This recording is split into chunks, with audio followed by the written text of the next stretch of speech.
ನಾವು ದರ್ಶನ್ ಅವ್ರನ್ನ ಭೇಟಿಯಾಗಿಲ್ಲ, ಯಾವ ಶೆಡ್ಗೂ ಹೋಗಿಲ್ಲ, ಅವರ ಹಣ ಕೊಟ್ಟಿಲ್ಲ, ನಾವು ಯಾವ ಕಾರನ್ನು ಖರೀದಿಸಿಲ್ಲ. ಈಗ ಹೇಳಿದ್ದು ಚಿತ್ರದುರ್ಗ ರೇಣುಕಾಸ್ವಾಮಿ ಏನು ಹತ್ಯೆ ಆದರೂ ಅವರ ತಂದೆ ಕಾಶಿನಾಥ್ ಶಿವನಗೌಡರು.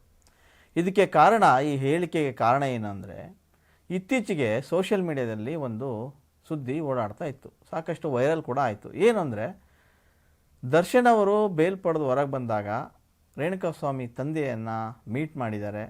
ಸೊ ಅವರು ರಾಜಿಯಾಗಿದ್ದಾರೆ, ಹಣ ಕೊಟ್ಟಿದ್ದಾರೆ. ಅಷ್ಟೇ ಅಲ್ಲ, ಒಂದು ಹೊಸ ಕಾರನ್ನು ಕೂಡ ಬುಕ್ ಮಾಡಿದ್ದಾರೆ ಅನ್ನೋ ಸುದ್ದಿ ಎಲ್ಲ ಕಡೆ ಹರಿದಾಡ್ತಾ ಇತ್ತು. ಈ ಸುದ್ದಿನ ಕೇಳಿದಂಥ ಕಾಶಿನಾಥಯ್ಯ ಇವತ್ತು ಪತ್ರಕರ್ತರನ್ನ ಕರೆದು ಪತ್ರಿಕಾಗೋಷ್ಠಿ ನಡೆಸಿದ್ದಾರೆ. ಸೊ ಅಲ್ಲಿ ಒಂದು ಸ್ಪಷ್ಟನೆ ಕೊಟ್ಟಿದ್ದಾರೆ. ನಮಗೆ ಯಾವ ಫೇಸ್ಬುಕ್ಕು ಗೊತ್ತಿಲ್ಲ, ಯಾವ ಫೇಕ್ ಬುಕ್ಕು ಗೊತ್ತಿಲ್ಲ, ಆದರೆ ನಾವು ಯಾರನ್ನು ಭೇಟಿ ಮಾಡಿಲ್ಲ. ದರ್ಶನ್ ಹೊರಗೆ ಬಂದಿದ್ದಾರೆ, ಆದರೆ ನಮ್ಮನ್ನು ಭೇಟಿ ಮಾಡಿಲ್ಲ, ನಾವು ಅವ್ರ ಜೊತೆ ಮಾತು ಚರ್ಚೆ ಏನೂ ನಡೆಸಿಲ್ಲ, ಅವ್ರ ಹಣ ಕೊಟ್ಟಿಲ್ಲ, ನಾವು ಯಾವ ಕಾರನ್ನು ಕೂಡ ಖರೀದಿ ಮಾಡಿಲ್ಲ. ನಮ್ಮಲ್ಲಿ ನಿಂತೋದಂಥ ಹಳೆಯ ಬೈಕು ರಿಪೇರಿ ಮಾಡಿಸೋದಕ್ಕೆ ನಮ್ಮ ಹತ್ರ ಕಾಸಿಲ್ಲ, ಇನ್ನು ಹೊಸ ಕಾರ್ ನಾವು ಎಲ್ಲಿ ತೊಗೊಳ್ಳಿ? ಹೀಗೆಲ್ಲ ಅಪಪ್ರಚಾರ ಮಾಡಿ ನಮ್ಮ ಮನಸ್ಸನ್ನು ನೋಯಿಸ್ಬೇಡಿ. ಈಗಾಗಲೇ ನಾವು ರೇಣುಕಾಸ್ವಾಮಿಯನ್ನು ಕಳ್ಕೊಂಡು ಸಾಕಷ್ಟು ನೊಂದಿದ್ದೀವಿ, ನಿಜಕ್ಕೂ ನಾವು ದರ್ಶನ್ ಭೇಟಿ ಮಾಡಿಲ್ಲ ಅಂತ ಅಗತ್ಯ ಕೂಡ ನಮಗಿಲ್ಲ ಅಂತ ಹೇಳಿ ಗಳಗಳನೆ ಹತ್ತಿದ್ದಾರೆ. ಒಂದಿಷ್ಟು ಭಾವುಕ ಸನ್ನಿವೇಶ ಕೂಡ ಅಲ್ಲಿ ಕ್ರಿಯೇಟ್ ಆಗಿತ್ತು. ಇನ್ನು ರೇಣುಕಾಸ್ವಾಮಿ ಹತ್ಯೆಯ ನಂತರ ಸರ್ಕಾರ ಸಾಕಷ್ಟು ಗಂಭೀರವಾಗಿ ಈ ಪ್ರಕರಣನ ತೆಗೆದುಕೊಂಡ ನಂತರ ಆರೋಪಿಗಳಿಗೆ ಶಿಕ್ಷೆ ಕೊಡುವಲ್ಲಿ ಯಶಸ್ವಿ ಆಯಿತು. ಈಗ ಸರ್ಕಾರಕ್ಕೆ ನಾವು ಒಂದು ಮನವಿ ಕೊಟ್ಟಿದ್ದರು, ನಮ್ಮ ಮಗನ ಪತ್ನಿ ಅಂದರೆ ನಮ್ಮ ಸೊಸೆಗೆ ಒಂದು ಸರ್ಕಾರಿ ನೌಕರಿ ಕೊಡಬೇಕು ಅಂತ. ಆದರೆ ಸರ್ಕಾರದಿಂದ ಹಿಂಬರಹದ ಒಂದು ಪತ್ರ ಬಂತು, ಕೊಡೋದಕ್ಕಾಗೋದಿಲ್ಲ ಅಂತ. ಅದು ನಮಗೊಂದು ಎಲ್ಲೋ ಒಂದು ಕಡೆಗೆ ಬೇಸರ ಆಯಿತು. ಆದರೂ ಕೂಡ ಸೊಸೆ ಮತ್ತು ಮೊಮ್ಮಗನ ಜೀವನಕ್ಕಾಗಿ ಏನಾದರೂ ಮಾಡಬೇಕು ಸರ್ಕಾರ ಅಂಥೇಳಿ ನಾವು ಇದನ್ನು ಮರುಪರಿಶೀಲನೆ ಮಾಡಬೇಕು ಅಂಥೇಳಿ ಮನವಿ ಮಾಡ್ಕೊಂಡಿದ್ದೀವಿ ಅಂತ ಕೂಡ ಕಾಶಿನಾಥ್ ಹೇಳಿದ್ದಾರೆ. ದರ್ಶನ್ ಅವರು ಆಗೊಂದು ವೇಳೆ ಭೇಟಿ ಮಾಡ್ತಾರೆ ಅಂತಂದರೆ ನಾವು ನಮ್ಮ ಕುಟುಂಬದ ಸದಸ್ಯರು ಹಿತೈಷಿಗಳನ್ನು ಕೇಳಬೇಕು, ಚರ್ಚೆ ಮಾಡಬೇಕು ವಿನಾಕಾರಣ ಈ ರೀತಿಯ ಸುಳ್ಳು ಸುದ್ದಿಗಳನ್ನು ಹಬ್ಬಿಸಿ ನಮ್ಮ ಮನಸ್ಸನ್ನು ನೋಯಿಸಬೇಡಿ ಅಂಥೇಳಿ ಕಾಶಿನಾಥಯ್ಯ ತುಂಬ ಭಾವುಕತೆಯನ್ನು ವ್ಯಕ್ತಪಡಿಸಿದ್ದಾರೆ. ಅಷ್ಟೇ ಅಲ್ಲ, ಈ ಪ್ರಕರಣಕ್ಕೆ ಸಂಬಂಧಪಟ್ಟಂಗೆ ಅವರು ಬೇಲ್ ತಗೊಂಡು ಹೊರಗೆ ಬಂದಿದ್ದಾರೆ. ಆದರೆ ಸರ್ಕಾರ ಮತ್ತು ಪೊಲೀಸರು ಮುತುವರ್ಜಿ ವಹಿಸಿ ಇದನ್ನು ಮತ್ತೆ ಬೇಲ್ ಕೊಡಬಾರ್ದು ಅಂತೇಳಿ ಸುಪ್ರೀಂ ಕೋರ್ಟಿಗೆ ಮನವಿ ಮಾಡಿದ್ದಾರೆ. ಇದನ್ನು ನಾವು ಮನಪೂರ್ವಕವಾಗಿ ಸ್ವಾಗತ ಮಾಡ್ತೀವಿ. ಯಾಕಂದರೆ ಆರೋಪಿಗಳಿಗೆ ಶಿಕ್ಷೆ ಕೊಡಿಸೋದಕ್ಕೆ ಸರ್ಕಾರ ಕೂಡ ಹೋರಾಟ ನಡೆಸ್ತಾ ಇದೆ. ಈ ನಿಟ್ಟಿನಲ್ಲಿ ನನ್ನ ಮಗನಿಗೆ ಹತ್ಯೆ ಮಾಡಿದಂಥ ಆರೋಪಿಗಳಿಗೆ ಖಂಡಿತವಾಗಿ ಶಿಕ್ಷೆ ಆಗಬೇಕು. ಆದರೆ ವಿನಾಕಾರಣ ನಾವು ಆರೋಪಿಗಳ ಜೊತೆ ಕೈ ಜೋಡಿಸಿದ್ದೀವಿ, ರಾಜಿಯಾಗಿದ್ದೀವಿ, ಅವರೊಂದಿಗೆ ದುಡ್ಡು ಪಡೆದಿದ್ದೀವಿ, ಏನೋ ಹೊಸ ಕಾರ್ ತೊಗೊಳ್ತಾ ಇದ್ದಾರೆ ಕಂತೆ ಸುಳ್ಳುಗಳನ್ನು ದಯವಿಟ್ಟು ಹಬ್ಬಿಸಬೇಡಿ ಅಂಥೇಳಿ ಕಾಶಿನಾಥಯ್ಯವರ ಪತ್ರಕರ್ತರ ಮುಂದೆ ಪರಿಪರಿಯಾಗಿ ಬೇಡ್ಕೊಂಡಿದ್ದಾರೆ. ಇದಿಷ್ಟೇ ಆಗಿದ್ದರೆ ಸುದ್ದಿ ಆಗ್ತಾ ಇರಲಿಲ್ಲ. ಎಲ್ಲೋ ಒಂದು ಕಡೆಗೆ ಬಲವಾಗಿ ಈ ಪ್ರಕರಣಕ್ಕೆ ಸಂಬಂಧಪಟ್ಟಂಗೆ ಅವರಿಗೆ ಮನಸ್ಸಿಗೆ ನೋವಾಗಿದೆ.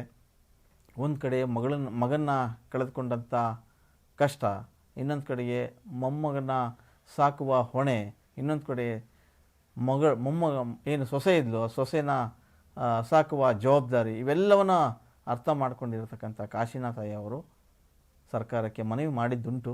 ಆದರೆ ಸರ್ಕಾರ ಹಿಂಬರಹದ ಪತ್ರದಲ್ಲಿ ಕೆಲಸ ಕೊಡೋಕ್ಕಾಗಲ್ಲ ಅಂತೇಳಿ ನಿರಾಕರಿಸಿದೆ.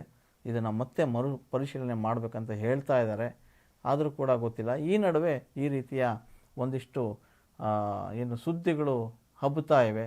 ಇದು ಸಲ್ಲದು ಅಂಥೇಳಿ ಕಾಶಿನಾಥಯ್ಯ ಅವರು ಪತ್ರಕರ್ತರ ಮುಂದೆ ಬೇಡ್ಕೊಂಡಿದ್ದಾರೆ. ಇನ್ನು ಕಾಶಿನಾಥಯ್ಯ ಅವರ ತಮ್ಮ ಷಡಕ್ಷರಿ ಅವರು ಕೂಡ ಈ ರೀತಿಯ ವದಂತಿಗಳನ್ನು ದಯವಿಟ್ಟು ಹಬ್ಬಿಸಬೇಡಿ, ಇದೆಲ್ಲ ಸುಳ್ಳು, ಯಾರೂ ಕೂಡ ನಮ್ಮನ್ನು ಭೇಟಿ ಮಾಡಿಲ್ಲ, ಯಾರಿಂದಲೂ ಕೂಡ ನಾವು ಹಣ ಪಡೆದಿಲ್ಲ ಅಂತ ಅಗತ್ಯ ಕೂಡ ನಮಗಿಲ್ಲ. ಆದರೆ ನಾವು ರೇಣುಕಾಸ್ವಾಮಿಯನ್ನು ಕಳ್ಕೊಂಡಂಥ ನೋವಲ್ಲಿದ್ದೀವಿ, ಆ ನೋವಿನಿಂದ ಏನೂ ಹೊರಗೆ ಬರೋಕ್ಕಾಗ್ತಾ ಇಲ್ಲ.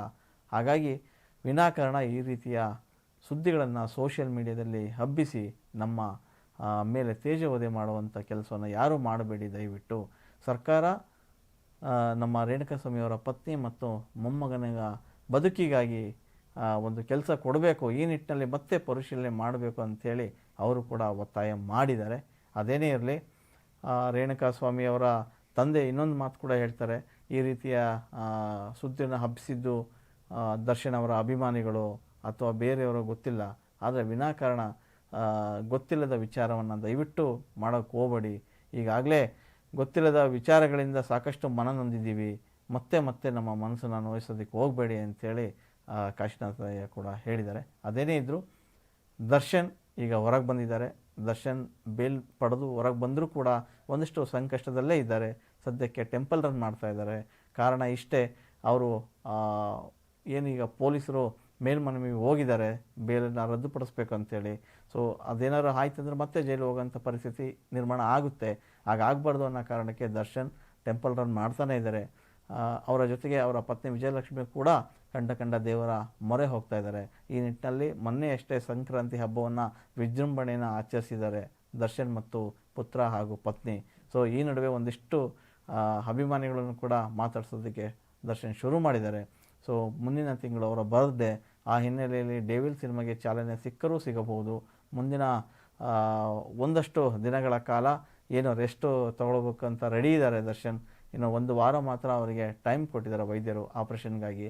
ಸೊ ಅದು ಆಪ್ರೇಷನ್ ಆಗುತ್ತೋ ಇಲ್ಲ ಗೊತ್ತಿಲ್ಲ. ಒಟ್ಟು 20% ಅವರು ರಿಕವರಿ ಆಗಿದ್ದಾರೆ. ಈ ನಿಟ್ಟಿನಲ್ಲಿ ಸದ್ಯ ದರ್ಶನ್ ಓಡಾಟ ಶುರುವಾಗಿದೆ. ಮುಂದಿನ ದಿನಗಳಲ್ಲಿ ಅವರು ಮತ್ತೆ ತಮ್ಮ ಸಿನಿಮಾ ಚಟುವಟಿಕೆಗಳಿಗೆ ಚಾಲನೆ ಕೊಟ್ಟರೂ ಕೊಡಬಹುದು. ಇದರ ಮಧ್ಯೆಯೇ ರೇಣುಕಾ ಸ್ವಾಮಿಯವರ ತಂದೆ ಒಂದು ಪತ್ರಿಕಾಗೋಷ್ಠಿನ ಕರೆದು ಈ ರೀತಿಯ ಮನವಿಯನ್ನು ಮಾಡಿಕೊಂಡಿದ್ದಾರೆ. ಅದೇನೇ ಇದ್ದರೂ ಎಲ್ಲ ಅಂತ್ಯಕಂತ್ಯಗಳು, ಸೊ ಈ ರೀತಿಯ ಅಂತ್ಯಕಂತ್ಯಗಳ ಸುಳ್ಳಿನ ಮಾತುಗಳಿಗೆ ಯಾರು ಕಿವಿಗೊಡಬೇಡಿ ಅಂತ ಕೂಡ ಅಲ್ಲಿನ ಒಂದಷ್ಟು ಜನ ಕೂಡ ಮನವಿ ಮಾಡ್ಕೊತಾ ಇದ್ದಾರೆ.